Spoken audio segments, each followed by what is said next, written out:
right, everybody, welcome back to Inside the Swamp. Not at the dog pound, as we said before, we are at the studios of Time Warner Cable, the power of you. Ben Heisler, the broadcaster and media relations director here for the SwampDogs, is joined by Matt Skirving, who's been kind enough to donate some of his time today to be on this show. And we were talking a little bit about playing in front of scouts, and you said you never know who's watching you, but at the same time, you also want to make sure that you're loose when you're hitting, when you're fielding. So how do you overcome those two obstacles at the same time? Being loose is all about having fun, and if you can joke around with your teammates and just have a good time, I feel that helps out a lot.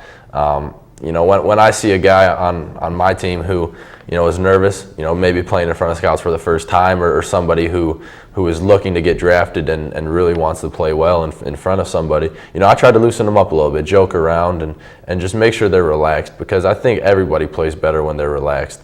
And whatever I can do to help them, I want to do. But as far as playing in front of the scouts goes, you can't let that affect you, because there's always going to be somebody there. You kind of get used to it. You kind of get used to being looked at by people and evaluated. Every move you make, every step you take, it's always going to be watched and always going to be, evaluated. So, in a sense, it can be tough, but I think if you're loose and you're just having a good time, it's a lot easier, and it's a lot easier to succeed. Now, a lot of people will make the argument that if you're playing too loose, you're not as intense and you're not as into the game. And obviously, that's something that you don't buy. How do you sort of overcome that criticism from people who say, no, you have to play at a high intensity, because that's where all that focus comes from? Sure. Well, there's a time to be loose, and there's also a time where you need to focus up. I feel like on the field, when I'm behind the plate, I'm focused. But, when we're in the dugout and we're hitting, we're trying to get a rally started, we're trying to, string a couple base hits together, that's a time where you can kind of let loose and have a good time. But on the field, there's always a time to get serious. There's always a time where you need to get down to work. But, I think just finding a balance. Every player is different, and every player, doesn't do things the same way. So in order to find a balance and to find something that works for you, some type of routine, whatever it may be, that really helps out. A lot of casual fans think that chatter from the clubhouse, or not from the clubhouse, from the dugout, sort of ends at Little League, but it doesn't, does it? Not at all. There's always a little bit of chirping going on, but it's a lot of good-natured stuff. I would say there's more chirping going on amongst each other and amongst our teammates than towards the other team. You don't see a whole lot of that right now. But for the most part, it's just good fun. Making fun of the guys and trying to get a laugh out of them. It's never serious, never mean, never offending, but just letting loose a little bit and trying to have a good time. Sure. And sometimes you guys have had to take your share of it too, especially when you're on the road. But any hecklers that you remember that sort of gave you a hard time? We traveled. Part of being a player at a northern school in Michigan, you travel a lot for the first month of the season, and we've played at the University of Florida in Gainesville, and we've played in New Mexico, and those fans there, they get on you for everything. You throw a ball away and they're on you.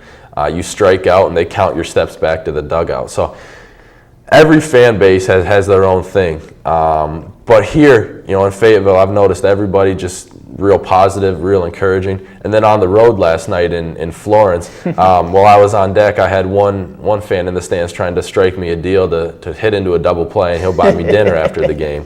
So, it's a lot of good-natured stuff, and it makes the game more exciting. In the dugout, we kind of take notice, and we kind of laugh over it a little bit. So it's a lot of fun. But yeah, some fans definitely like to try and get in your head a little bit. Now, baseball's a tough sport. Obviously, a lot of games, and you guys are playing almost every day. But you played one of the tougher sports there is back when you were living in Canada, and that's the game of hockey. What was that experience like for you? It was fun. I ended up playing hockey from a real young age. I think I learned to skate when I was about 3 years old, and I played hockey. Started out in Brantford, Ontario. And then started playing competitively, and then our family moved to London, Ontario. So I played for probably 9 or 10 years actually, and loved the game. For a long time, it was my favorite game, and you have to be tough to play that game. There wasn't a whole lot of hitting at the younger age, because of the rules, but as far as slashes and things like that go, you're always getting banged up. And it's a lot different from baseball, but you still have to have the same type of mental toughness and that type of mentality when you play the game. Do you feel like you made the right decision sticking with baseball? There's no doubt. My last hockey game ended with a concussion, and that was probably my third concussion or so. Wow. And I decided that if I wanted to play competitively, I needed to play a sport where I wasn't not a lot of contact. So just watch out for that tail end fastball. Exactly. No, but I feel like I made the best choice possible. No regrets, and feeling real good about it. Well, listen, man, we're thrilled that you're in Fayetteville. Best of luck to you. Congratulations on your success to this point, and should be a great season. Looking forward to it. I appreciate it. That's Matt Skirving, the catcher and designated hitter over for Eastern Michigan. As we take this opportunity now to remind you about some upcoming promotions that we have at the Swamp. On Tuesday, June 2nd, it is Facebook Friends Night at the ballpark. If you are a Facebook friend of the Fayetteville SwampDogs, you get in for half price. So all you have to do is go to facebook.com and find the Fayetteville SwampDogs, and then all of a sudden, you get in for half price. Saturday, June 6th, is the Fayetteville Cumberland Chamber of Commerce Night. There's going to be 10 local businesses at the ballpark sampling a lot of their items from their stores and from their businesses. It's going to be a wonderful night.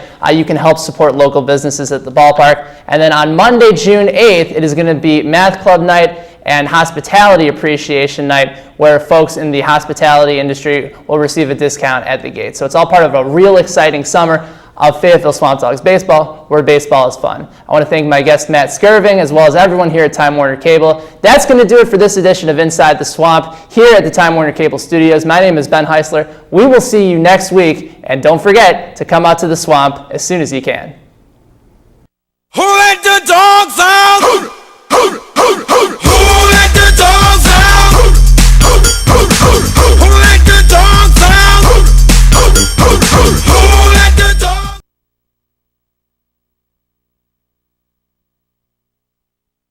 Did you ever wonder who invites conventions to town? Who helps visitors with information on attractions, accommodations, and restaurants? Who promotes our community as a prime spot for meetings, tour groups, business and leisure travel? The Fayetteville Area Convention and Visitors Bureau, that's who. The CVB markets our community and is the clearinghouse for information on activities, attractions, dining, and lodging. So the next time you're planning an outing, reunion, or group event, just call on the CVB. We'll help you be a hometown hero.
Reduce, reuse, recycle, the 3 R's of living green.